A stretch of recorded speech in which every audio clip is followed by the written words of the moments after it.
Probando, probando. Eins, zwei, drei. Hallo, Supersapientes. Wer geht es Ihnen? Desde luego, mir geht es sehr gut. Os estoy transmitiendo hoy de una manera un poco sui generis desde mi ciudad predilecta en Alemania, la hermosa ciudad de Hamburgo, en el conocido Stadtpark, en uno de mis centros de poder, un lugar que irradia espiritualidad y una poderosa energía para hablar por razón del Día de la Hispanidad y de las reflexiones que me vienen así en el exilio como estoy para con esta celebración que es un puntal de vanguardia de nuestra amada etnia y nuestro amado reino de España. Desde aquí, desde estas latitudes, desde estas zonas tan septentrionales, se ve todo más claro, pudiéramos decir así, irradiado por la llamada distancia cognoscitiva. Y es curioso porque tan pronto uno transpone, ya os hablé de esto previamente, el paso de Irún, se da cuenta de que, de que la experiencia de libertad es extremadamente superior cuando uno se encuentra de este lado del- de la frontera. Tan pronto uno transpone el paso de Irún hacia Hendaya, surge un chorro de libertad que os deseo lleguéis a experimentar porque es absolutamente embriagador. Y la sensación no decae, antes al contrario, conforme uno se alza en esa latitud y va escalando puestos hacia el norte, septentrionalmente, porque os aseguro, la sensación de civilidad es superior, la sensación de compromiso, de responsabilidad, todo eso se favorece. Mirad, mirad, ahí está ya Planetarium, el planetario de, de Hamburgo, que es una verdadera maravilla. Uy, qué mal se ve. La luz es pésima. Bueno, lo vais a ir viendo a medida que me vaya alejando. Estoy planeando esto pésimamente y soy fatídico para estas conexiones en remoto. Pero es la única manera que tengo de retransmitir, si no, pues a propósito del lugar donde estoy, de las evocaciones que me emergen con ocasión del Día de la Hispanidad, quisiera hablaros de algo que se asocia rápidamente tan pronto uno llega a esta hermosa ciudad, y es el, el concepto de la efusividad, la radiación, la energía, la profunda afluencia y prosperidad del comercio. Últimamente, con ocasión de la ley natural, del estudio a propósito de los principios, de las reglas que rigen en cuanto al almirantazgo marítimo, estoy convencido de que todos los que seguís el concepto de ley natural sabéis que hoy día está prostituido en favor del positivismo en sus formas normativas, y que secretamente lo que rige para los iniciados, los que han seguido un cierto proceso de iniciación en la verdadera ley que se aplica, saben que lo que en realidad subyace a nuestros derechos civiles, a los derechos de nuestras ciudades, a nuestros derechos patrios, es la ley marítima, la ley del almirantazgo marítimo. Y que es sobradamente sabido que esto está en confluencia con el derecho bancario, y que lo que se ventila habitualmente en sede de todas esas instancias de imputación objetiva, de autoridad, todas esas audiencias, todos esos tribunales, en el fondo es una suerte de mercadeo de bienes, de bienes de aprovechamiento, si bien subjetivos, si bien a veces de la personalidad, bienes disponibles al cabo, y que por lo tanto el juez de turno actúa cual capitán de un navío, cual almirante, y dispone de ellos en favor de ciertas transacciones económicas, de ciertos resarcimientos estrictamente marítimos, de la ley comercial. Y esto está denostado. Sin embargo, estando yo aquí en esta ciudad tan comercial, hamburguesa, quisiera hacer un alegato en favor de la ley del comercio, la verdadera ley del comercio, y de la afluencia que ha traído para un pueblo tan próspero como el alemán, en detrimento de algo típicamente español, que tristemente invoco hoy, Día de la Hispanidad, y es el puritanismo. Puritanismo y lo que García Trevijano en ese libro Pasiones de Servidumbre tan maravillosamente llamara pasiones de servidumbre. Si hay algo que yo extraigo, mira, mira cómo se ve el planetarium. Ah, maravilloso. Mira, se ve muchísimo mejor ahora, ¿verdad? Qué gusto. Mira, pasar el paso de peatones. Sí, se puede, se puede. Entonces, si hay algo que debiera lograr sintetizar la ley del comercio, eso es lo que nosotros recogemos en el Código Civil español, tan desconocido para los españoles habitualmente, en forma de lo que recoge el 1902, responsabilidad extracontractual, es decir, la, la noción que opera en el derecho de daños, la noción de que cualquier persona que cause daño a otro, mediando culpa o negligencia, deberá reparar el daño causado, y al tiempo el principio del derecho contractual pacta sunt servanda, es decir, la autonomía de la voluntad. Nosotros, dice en latín, somos esclavos de nuestros pactos. Eso es la ley del comercio. Una ley que presupone la profunda autonomía de la voluntad, el profundo imperio de la propia autonomía, de la libertad. Eso es ley del comercio. La ley del comercio es la ley de la libertad. Recordad al gran Antonio Escotado y su crítica a los enemigos del comercio, como enemigos de la libertad y enemigos a la postre de la misma realidad. Lo que subyace a la ley del comercio, en el fondo, es la ley de la honestidad, la ley del trabajo duro, la ley del compromiso, la ley de la libertad, la ley de la autonomía, de la voluntad y el imperio de los pactos, el trabajo bien hecho, la excelencia, la competencia, la diligencia y al tiempo la honestidad y la buena fe contractual, por supuesto. Leed uno a uno los principios del derecho de contractual, los principios del derecho civil, aunque sea en la codificación, en su codificación española, y veréis a qué me estoy refiriendo. Eso es lo que ha dado a Hamburgo, una ciudad portuaria maravillosa, de la cual estáis viendo ahora el Star Park. Mirad, mirad, mirad a mi alrededor, mirad lo que se ve. Pletórico. Desconcertantemente enorme y maravilloso, ¿verdad? Sí, esa impresión la tengo yo. Estamos caminando ahora hacia el Stadtpark Badesee, que es Badesee, creo que se llama. Se refiere a los lagos de baño. Hoy estaba yo meditando frente a ese lago, después de hacer un poquito de footing, y compruebo para mi sorpresa, todo el mundo con abrigos de invierno, como podéis ver yo, que no me pongo bufanda jamás, me basta habitualmente con mis colores sapienciales, pues no, esta vez con todas las coberturas posibles, y me sorprendo con una señora completamente arrojada, bañándose en el Badesee, en el lago de baño, en pleno día de la Hispanidad. Claro que sí, viva Germania. Pues pierde el hilo, disculpad, cosas del directo. Lo que quiero significar es que Hamburgo, como ciudad comercial, se construyó sobre un río, en torno a un río más bien, el río Elba. Y sobre esta operaron fuerzas mercantiles al punto de convertirlo en una zona principal del comercio báltico marítimo. Y esto tuvo muchísimas implicaciones en la generación de su prosperidad.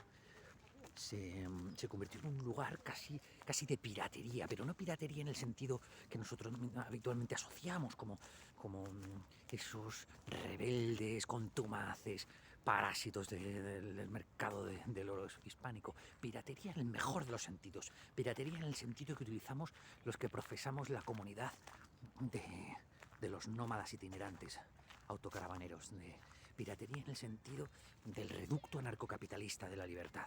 En ese mismo sentido se fue operando aquí, y quisiera poder demostrároslo visualmente en otras alocuciones.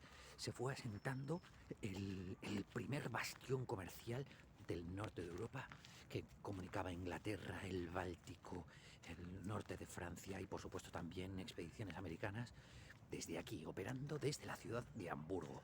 Se ha hablado mucho, por supuesto, también de la parte negativa y de cómo todas estas familias de comerciantes hamburgueses operaron en el sentido de involucrar a Inglaterra en las guerras mundiales, y de su tráfico de influencias en Estados Unidos para lograr recuperar el Estado de Israel. De esto se ha hablado mucho en la sociedad Bird, y hablaré de ello en otras ocasiones. Por supuesto, tiene sus puntos oscuros. Yo estoy intentando hablar más bien de de lo relativo a los principios, de por qué este lugar es tan hermoso, de cuánto ha debido sufrir este lugar para ser tan hermoso y de por qué el pueblo alemán, que no sé si podéis comprobar, hace footing, no solo es pacífico y sereno, sino extremadamente deportista, irradia todas esas virtudes, las cuales pudieran destacarse, a mi modo de ver, el de funcionalidad en el sentido de mente resolutiva de problemas, pero no por estar alerta o angustiado, sino por no carcomerse la cabeza con insignificancias, con pobrismos, sino con ser generoso también del intelecto y moverse constantemente en esfuerzos mentales tendentes a solucionar problemas. Es en ese sentido que hablo de mente resolutiva de problemas para ellos. Es una cosa a caballo entre el pragmatismo, la racionalidad, la inteligencia, probablemente subyaciendo también a su sentido de la honorabilidad, del compromiso, el alto cociente intelectual. Hay algo que concurre aquí, germánicamente, que yo quiero hoy asociar a algo profundamente comercial, profundamente marítimo también, y anárquico, y enormemente capitalista. Todos estos términos los enfatizo porque están muy denostados, pero yo quiero resucitarlos porque son evocativos y tienen que ser evocativos de libertad y de las leyes de los contratos y por lo tanto, como ya sabemos, pacta sunt servanda, código civil. Ellos están obligados a sus pactos a autonomía de la voluntad. La única manera que tienen de operar entre sí las personas libres. A eso me estoy refiriendo. Pues bien, ¿por qué rescató todo esto? Por el advenimiento y el énfasis y la primacía de lo que Trevejano llamaba pasiones de servidumbre, que son estas inercias que vienen englobándose máxime en la emergencia de esta alerta sanitaria, ¿ok?, que venía llamando Trevijano pasiones de servidumbre y que puede resumirse en el puritanismo, en ese mecanismo psicológico de revertir miedo en excelencia moral, en esa manera como a través de un mecanismo defensivo de compensación, la gente más compulsivamente neurótica, más miedosa, más pusilánime, esos que de niños son arrojados al pilón por ser los pánfilos, los inútiles, por sus propios pares, claro. No estoy hablando de bullying, estoy hablando del clásico pringao, cómo logra alzarse en garante de la excelencia moral a través de este mecanismo de puritanismo, de sujeción previa y fundamentalista e integrista a una suerte de fuero moral exógeno, al que rinde veneración y por el cual logra, a través de esta adhesión a una secta, conseguir todo el aprecio, el apego y toda la autoestima que nunca ha tenido. Una cosa es enfrentarse al mundo en todo su riesgo y en todo su esperpento, cosa que hacemos todos los hombres libres, todos los comerciantes, todos los nómadas, los anarcocapitalistas, los piratas, todos los amantes de la libertad, hacemos enfrentando el riesgo y pasando la frontera de Irún, como quien dice. Pues el resto de mecanismos que utilizan los puritanos, los integristas, es el de meterse a una secta y de compensar sus deficiencias autoestimativas y normativas, sus decadencias de principio, a través de la sujeción a los principios sectoriales de una religión de turno. Con esto logran convertir sorpresivamente miedo en seguridad y excelencia y virtud y presunción de virtud pública. Con este mecanismo, todos los hipocondríacos, los aprensivos, los débiles mentales, los patanes de la salud, los insuficientes de la voluntad, los declinantes volitivos, los gandules, los malditos cretinos del autocuidado, se han alzado ahora en policías del pensamiento y persiguen al resto para intentar inculcarles la ideología sanitaria de turno, que como hemos visto en episodios anteriores, es abyecta, es totalitaria, es proveniente, por supuesto, de una gran, gigantesca maniobra de inteligencia encubierta para el recorte de libertades y el acaparamiento de poder, su centralización, su concentración en las mismas manos podridas de siempre. Estos cultores del puritanismo, estos sectores sectarios, logran hacerlo a través de un mecanismo de compensación defensiva sin saber que se están convirtiendo en el maldito populacho, en la maldita plebe, en el maldito vulgo de una república totalitaria. Contra esto yo interpongo la ley comercial, la ley que rige entre los hombres libres, la honestidad, la pulcritud, la estabilidad de los compromisos, dar pecho a los pactos y también, como base de todo, subyaciendo, evidentemente, de una manera obvia, la capacidad de enfrentar el riesgo y alzarse a la mar. A la mar. Eso es lo que a mí me evoca ver esta hermosa ciudad de Hamburgo, esta cuna de comerciantes y de piratas en el mejor de los sentidos, que ha provocado este pueblo tan efusivo, tan radiante, que tan pronto se diga, puede comprobarse está organizado en torno a familias extremadamente homogéneas, efusivas, maravillosas. Hay una cosa que maravilla según uno llega allí y es que la gente camina en solitario muchas veces sonriendo, con una sonrisa en los labios. Es algo que llama muchísimo la atención descubrir. Pasa también en Francia, que la gente es feliz, genuinamente. Camina con una sonrisa dibujada en los labios y quizá acompañada de 3, 4 hijos alrededor, sin ninguna sensación de carga, sin la furia y la sensación de agravio millennial, sin las pesadumbres de la pasión de servidumbre tan típicamente hispánica que yo invoco el Día de la Hispanidad. Esto es lo que quisiera significaros, queridos nacionales, compatriotas españoles, también por supuesto me refiero con compatriotas a todos los vecinos del otro lado del charco, mis amados hermanos americanos y todos los videntes de este canal. Seguiré hablando de estas pequeñas aventuras, de estos viajes. Tendré que grabar en ocasiones así porque por razones de trabajo me he mudado hasta aquí. Dentro de poco voy a tener que pisar el reino de Dinamarca y tendré que avanzar un poquito más al norte, incluso a Suecia, con tal suerte que me cuesta muchísimo más establecerme y parar como suelo hacer y retransmitir sosegadamente en el espacio de mi cuartel general. Así que tendré que hacerlo más frecuentemente de esta manera. Así, lo bueno es que podréis ser testigos como yo de los lugares que voy conociendo y de las lecciones que me va arrojando la experiencia subjetiva de este hermoso viaje europeo septentrional. No sé si lo veis ya, y el sol lo tengo de frente, quizá no se vea, pero tengo a mis espaldas ya, ahora sí va de ser el lago del Stadtpark, así se ve, pletórico, esplendoroso. No os molesto mucho más, queridos supersapientes. Os he transmitido la lección de mi visita a Hamburgo, proveniente también, por así decirlo, no solo de la distancia cognoscitiva y de una faceta meramente experimental, sino también de mi amor a este pueblo, a esta etnia tan próspera y tan afluente alemana. Un abrazo mucho, queridos supersapientes.